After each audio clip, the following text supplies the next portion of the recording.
गुरु ब्रह्मा गुरु विष्णु गुरुदेवो महेश्वर गुरु साक्षात् परब्रह्म तस्मै श्री गुरुदेव नमः। गुरु पूर्णिमा एक प्रख्यात महापर्व છે। ગુરુ પૂર્ણિમા ગુરુની પ્રતિષ્ઠા, સન્માન અને સમર્પિત કરવાનું પર્વ છે।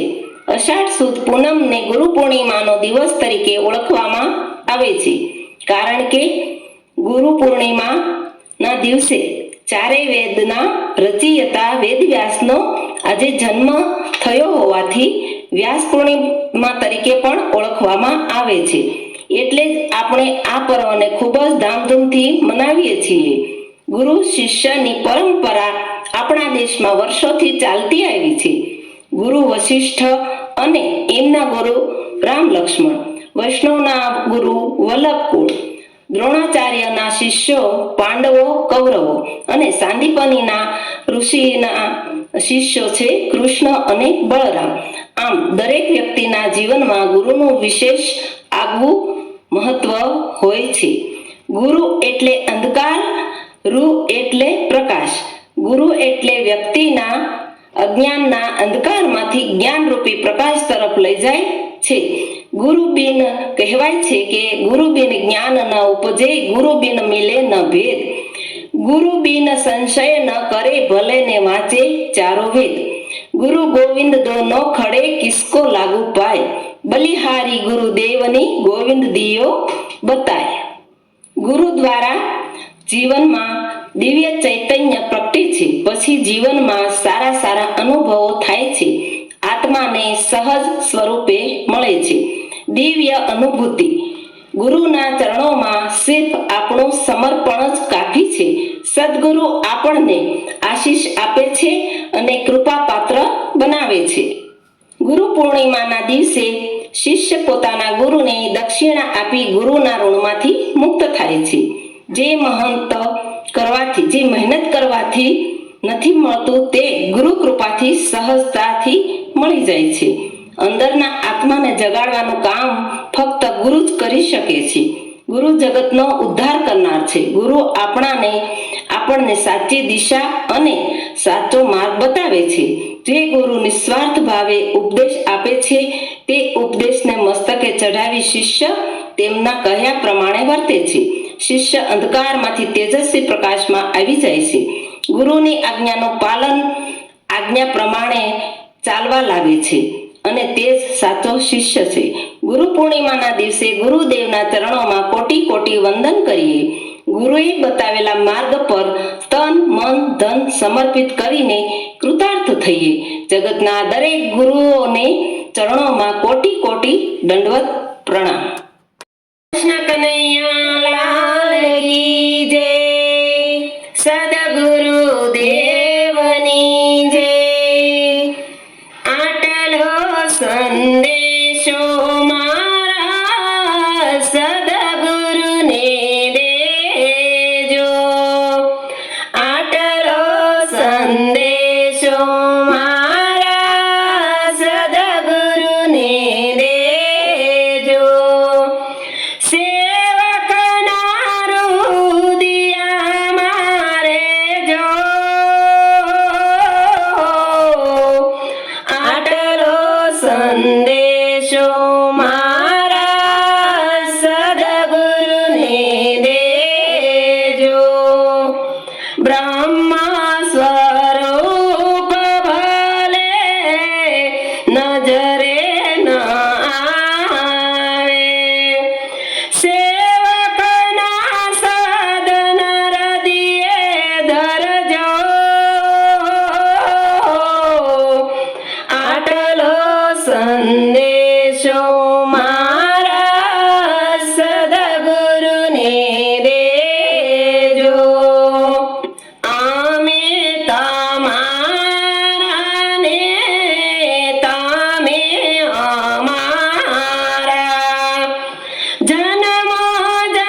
સેવા કરાવી ભાવ જતા રજો. આટલો સંદેશો મારા સદગુરુને દેજો. કાયાનું દેવળ મને લાગે છે કાચું. તે ઘર બદલાવી અમને દેજો. આટલો સંદેશો મારા સદગુરુને દેજો. તે ઘર નિરોગી કરી દેજો. આટલો સંદેશો મારા સદગુરુને દેજો. કાયા કથળ છે આતમ ક્યાં જઈને રહેશે. આવી ભલામણ મને દેજો. આટલો સંદેશો મારા સદગુરુને દેજો. દાસ વલ્લભ મારી વિનંતી સુણજો. દયા કરીને કૃપા કરજો. આટલો સંદેશો મારા સદગુરુને દેજો. સેવક દંડવત કરે ગુરુજી ચરણોમાં. પ્રભુ શરણમાં સદય રાખજો. આટલો સંદેશો મારા સદગુરુને દેજો.